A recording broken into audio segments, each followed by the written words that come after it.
Bonjour, aujourd'hui je vous parle de la spondylarthrite ankylosante. Donc j'ai Oscar avec moi pour vous en parler parce que c'est un type en fait d'arthrite chronique qui se manifeste surtout au niveau des vertèbres et des articulations sacro-iliaques.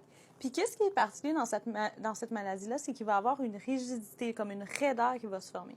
Donc j'ai une femme qui m'a écrit justement sur les réseaux sociaux qui vit avec cette maladie-là depuis l'âge de 20 ans.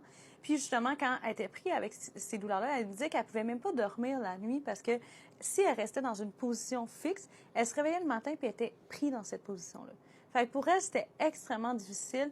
Ça créait justement beaucoup d'insomnie, de douleur. Puis à 20 ans, elle était comme, ben, comment ça se fait que je peux pas vivre comme tout le monde? C'était très dur au niveau psychologique aussi. Puis, qu'est-ce qui l'aidait beaucoup? Elle était préposée aux bénéficiaires, donc ça l'aidait à rester active. Fait que c'est ça. Les gens qui ont cette maladie-là, une chose qui est clé, c'est de rester actif. Parce que moins qu'on est actif, plus que ça se rigidifie. Fait que c'est une chose qui est super, super importante. Donc, la physiothérapie, les programmes de réadaptation vont beaucoup vous aider. Puis aussi, ce qu'elle me partageait, cette femme-là, c'est que oui, comme je l'ai dit, il va y avoir de la raideur, de la douleur, souvent des douleurs au dos.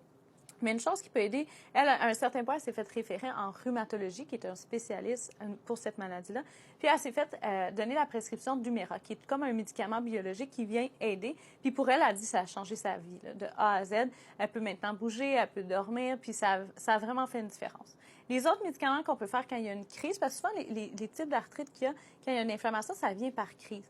À ce moment-là, on va donner des corticoïdes, donc la cortisone au niveau systémique pour aider à diminuer les crises, puis des anti-inflammatoires comme Advil ou Naproxen, des choses comme ça qui vont aider. Les facteurs de risque, c'est pas tout à fait identifié, c'est un petit peu inconnu, mais il y a le gène HLA-B27 qui a été identifié avec cette maladie-là. Donc, quelqu'un qui a ce gène-là va pas nécessairement avoir la maladie, mais quelqu'un qui a les symptômes, qui va avec la maladie, on va le doser, puis souvent ça va ensemble, fait que les gens vont être porteurs. Il y a aussi des facteurs environnementaux, mais c'est pas bien connu, comme je vous l'ai dit, c'est un petit peu héréditaire, puis c'est une maladie qui est auto-immune. Donc voilà un petit peu c'est quoi la spondylarthrite ankylosante.